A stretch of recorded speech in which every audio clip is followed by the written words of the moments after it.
करते हैं पीएम मोदी के ड्रग्स फ्री इंडिया मिशन की।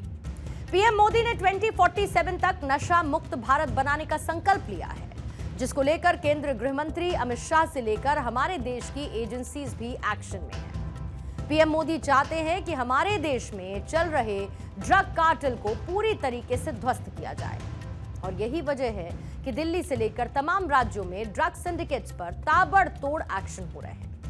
दिल्ली एनसीआर से लेकर हरियाणा पंजाब तक ड्रग सिंडिकेट का खुलासा किया जा रहा है। इसी बीच दिल्ली में अफगानी किचन का ड्रग कनेक्शन सामने आया।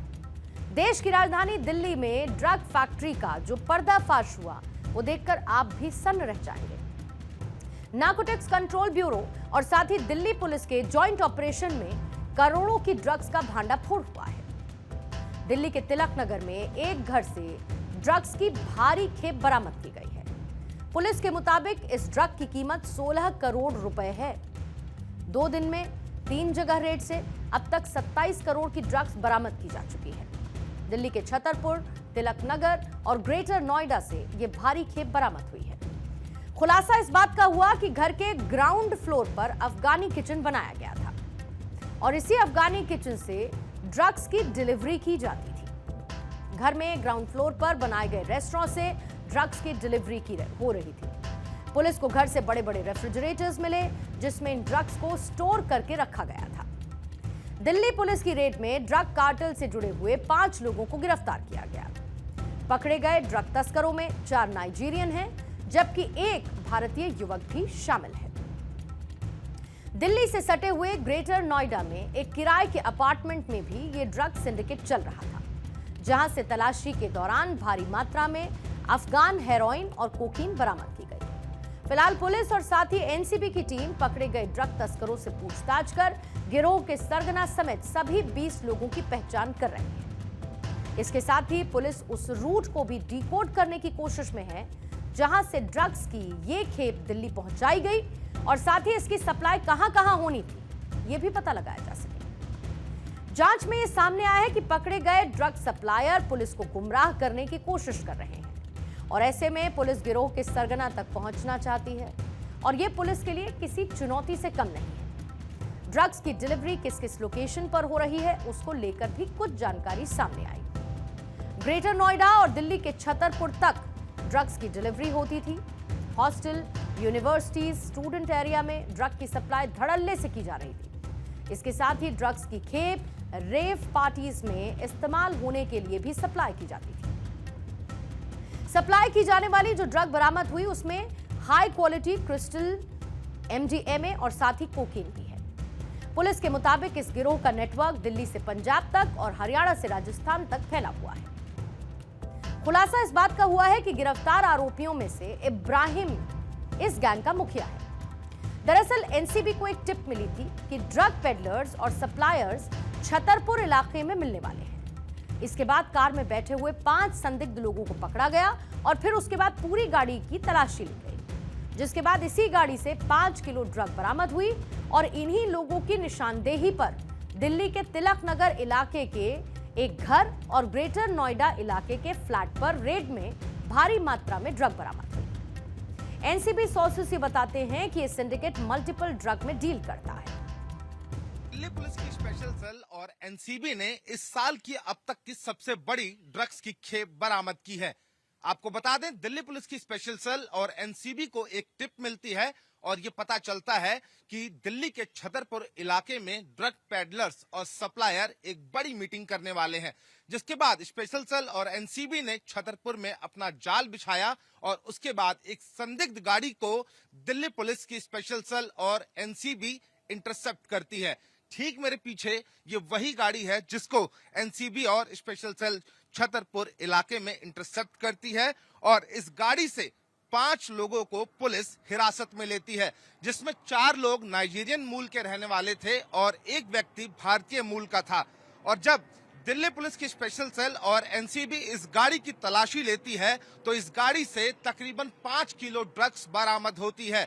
दिल्ली पुलिस की स्पेशल सेल और एनसीबी इस गाड़ी में सवार 5 लोगों को हिरासत में लेकर जब पूछताछ करती है तो उसके बाद एनसीबी और दिल्ली पुलिस ने राजधानी दिल्ली के तिलक नगर और राजधानी दिल्ली से सटे ग्रेटर नोएडा में कई जगह रेड की, जिसके बाद और ज्यादा संख्या में ड्रग्स बरामद होती है। जो ड्रग्स एनसीबी और दिल्ली पुलिस की स्पेशल सेल ने बरामद की है उसकी अंतरराष्ट्रीय बाजार में कीमत तकरीबन 27 करोड़ रुपए आंकी जा रही है। एनसीबी के सूत्रों का यह कहना है कि जो ड्रग पैडलर्स और सप्लायर पकड़े गए हैं उनके पास से अफगान हेरोइन बरामद की गई है, जो कि पंजाब बॉर्डर और राजस्थान बॉर्डर पर पड़ोसी देश पाकिस्तान से ड्रोन के जरिए मंगाई जाती है। तो ऐसे में कहीं ना कहीं एक बड़ा सिंडिकेट का भांडाफोड़ दिल्ली पुलिस की स्पेशल सेल और एनसीबी ने किया है और इस बड़ी कार्रवाई पर देश के गृह मंत्री अमित शाह ने भी दिल्ली पुलिस और एनसीबी को बधाई दी है। बहरहाल दिल्ली पुलिस की स्पेशल सेल और एनसीबी के आला अधिकारी इस पूरे नेटवर्क को खंगालने की कोशिश कर रहे हैं और ताकि ये पता लगाया जा सके कि इनके नेटवर्क में और कौन लोग शामिल हैं। पुलिस की इन्वेस्टिगेशन के दौरान पता चला है कि ये गिरोह अफ्रीकी युवाओं को नशीले पदार्थ की तस्करी में शामिल होने में मदद करता था और उन्हें दिल्ली एनसीआर के अलावा पंजाब की प्राइवेट यूनिवर्सिटीज में एडमिशन के लिए स्टूडेंट वीजा हासिल करने में भी मदद करता था। कुछ ऐसे स्टूडेंट्स के मामले में वीजा केवल भारत में रहने का ही एक जरिया था, जबकि वो ड्रग की सप्लाई और क्रिप्टो करेंसी के जरिए पैसा हासिल करने का काम करते थे। ड्रग कैपिटल बनाने वाले सिंडिकेट के मंसूबे ध्वस्त होने के बाद ये हड़कंप मचा है और दिल्ली में ड्रग सिंडिकेट के भांडाफोड़ की तारीफ गृह मंत्री अमित शाह ने भी की है। पिछले साल अमित शाह ने ड्रग्स के खिलाफ उस एक्शन प्लान का भी जिक्र किया था। ड्रग्स की सप्लाई चेन को तोड़ने के लिए रूथलेस, स्ट्रैटेजिक और ह्यूमन अप्रोच होनी चाहिए, तब जाकर हम ड्रग को कंट्रोल कर सकते हैं।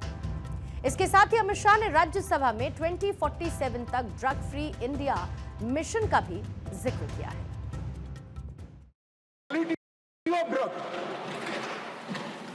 4 से 14 में 40,000 करोड़ का ड्रग पकड़ा गया और अब 1,50,000 करोड़ रुपए का ड्रग। क्योंकि ये जो एडकोड की सिस्टम बनी है, हमने इन्वेस्टिगेशन की पद्धति में बदलाव किया है, मानने वाले इसका परिणाम है। और गत 5 साल में 14,000 करोड़ से अधिक का 23,000 किलो सिंथेटिक ड्रग भी हमने नष्ट कर दिया। मानने वाले ड्रग की सप्लाई चेन के लिए हमारा रूथलेस अप्रोच होना चाहिए, डिमांड रिडक्शन के लिए स्ट्रेटेजिक अप्रोच होना चाहिए और हार्म रिडक्शन के लिए ह्यूमन अप्रोच होना चाहिए। ये तीनों काम अलग है और तीनों के लिए हमारा अप्रोच अलग होगा। जब तक ये नहीं करेंगे हम ये लड़ाई को सफलता के साथ नहीं लड़ पाएंगे। नशा सिर्फ भारत के लिए ही नहीं बल्कि पूरी दुनिया के लिए गंभीर समस्या है। आज की युवा पीढ़ी इस नशे की गिरफ्त में आसानी से आ रही है। देश विरोधी ताकतें नशे को हथियार की तरह इस्तेमाल करते हुए अशांति और आतंक फैलाती हैं। पीएम मोदी के संकल्प और जीरो टॉलरेंस नीति को अपनाते हुए और मानवता की भलाई के लिए गृह मंत्रालय ने नारकोटिक्स कंट्रोल ब्यूरो ने मिलकर इसके खिलाफ मुहिम में तेजी लाई है। नारकोटिक्स ट्रेड को anti social elements, anti national elements यानी असामाजिक तत्वों द्वारा नियंत्रित किया जाता है, जो राष्ट्र की शांति और सद्भावना को नष्ट करने पर तुले हैं। पिछले कुछ सालों में भारत में हजारों करोड़ों रुपए की ड्रग्स पकड़ी भी गई है। एक अनुमान और साथ ही एनसीबी के एक डेटा के मुताबिक पिछले 5 सालों में हजारों करोड़ रुपए की ड्रग्स पकड़ी गई। साल 2020 में 20,000 करोड़ रुपए की ड्रग्स पकड़ी गई। साल 2021 में यह नंबर था 21,000 करोड़ रुपए का। साल 2022 में करीब 7,000 करोड़ रुपए और साल 2023 में 25,000 करोड़ रुपए की ड्रग्स पकड़ी गई। साल 2024 में 17,000 करोड़ रुपए की ड्रग्स बरामद की गई है और साल 2025 में अब तक 200 करोड़ रुपए की ड्रग्स पकड़ी जा चुकी है। पिछले कुछ सालों में पाकिस्तान से भी ड्रग सप्लाई की खबरें आती हैं। ड्रोन की मदद से बॉर्डर से सटे हुए इलाकों में ड्रग की खेप को ड्रॉप किया जाता है, जिसे पंजाब पुलिस ने जब्त किया और पाकिस्तान के नापाक मंसूबों को नाकाम कर दिया। इसके साथ ही समुद्री रास्ते, बॉर्डर एरिया और हवाई रूट के जरिए ड्रग्स की सप्लाई होती है। एग्जाम्पल के लिए पंजाब और राजस्थान के बॉर्डर पाकिस्तान से ड्रग्स की तस्करी के लिए सेंसिटिव जोन माने जाते हैं, जबकि नॉर्थ ईस्ट भारत म्यांमार से आने वाली ड्रग्स का गढ़ है। अब सवाल यह कि भारत में ड्रग्स की एंट्री होती कैसे है, इनका रूट क्या है, वो आपको बताएं। लेकिन उससे पहले ड्रग्स का गोल्डन क्रीसेंट और गोल्डन ट्रायंगल नेक्सस क्या है, कैसे पूरी दुनिया में नशे का कारोबार फैल रहा है और ड्रग तस्करी के गोल्डन क्रीसेंट और गोल्डन ट्रायंगल के बीच भारत कैसे फंसा हुआ है, ये भी आप समझिए। भारत के साथ दरअसल समस्या ये है कि वो न केवल गोल्डन ट्रायंगल के पास पड़ता है, बल्कि गोल्डन क्रीसेंट के भी पास है। गोल्डन क्रीसेंट यानी कि पाकिस्तान, अफगानिस्तान और साथ ही ईरान, ये सभी देश ड्रग्स की तस्करी के लिए जाने जाते हैं और भारत इनके बीच में फंसा हुआ है। जबकि जो ट्रायंगल यानी कि म्यांमार, थाईलैंड और लाओस के बीच स्थित है, जिसे साउथ एशिया में ड्रग सप्लाई का सबसे बड़ा सोर्स माना जाता है। अमेरिकी खुफिया एजेंसी CIA ने गोल्डन ट्रायंगल इसे नाम दिया और ये एरिया लगभग 9,50,000 स्क्वायर किलोमीटर में फैला हुआ है। कुछ महीने पहले नार्कोटिक्स कंट्रोल ब्यूरो को गोल्डन ट्रायंगल की भनक भी लगी थी। अगर हेरोइन की बात करेंगे तो ये अफगानिस्तान से पाकिस्तान के रास्ते भारत में आती है। सिंथेटिक ड्रग जिसमें बहुत सारे एलिमेंट्स होते हैं और लोकल लेवल पर इसको बनाया जाता है, खासकर गुजरात और महाराष्ट्र जैसे इंडस्ट्रियल एरियाज में। कुछ मामलों में ये सिंडिकेट दवाओं के कच्चे माल को मैक्सिको जैसे देशों को एक्सपोर्ट करते हैं। कैनबिस यानी कि गांजा और चरस, जो कि हिमाचल प्रदेश, ओडिशा और आंध्र प्रदेश जैसे राज्यों में इसकी खेती भी होती है। कोकीन, दक्षिण अमेरिका से आने वाला यह ड्रग बड़े शहर जैसे कि दिल्ली, मुंबई और बेंगलुरु में अपर क्लास के बीच में पॉपुलर है। दशकों से नशे में उड़ता पंजाब, हमने और आपने भी देखा। ड्रग की गिरफ्त में पंजाब के युवा किस तरीके से जकड़े हुए हैं, उसकी एक दो नहीं बल्कि न जाने कितनी हजारों कहानियां हैं। नशे के सौदागरों का पंजाब हॉटस्पॉट बनकर उभरा है, लेकिन अब धीरे धीरे नशे के खिलाफ सरकारें सख्त एक्शन ले रही हैं और इस ड्रग कार्टेल को ध्वस्त कर रही हैं।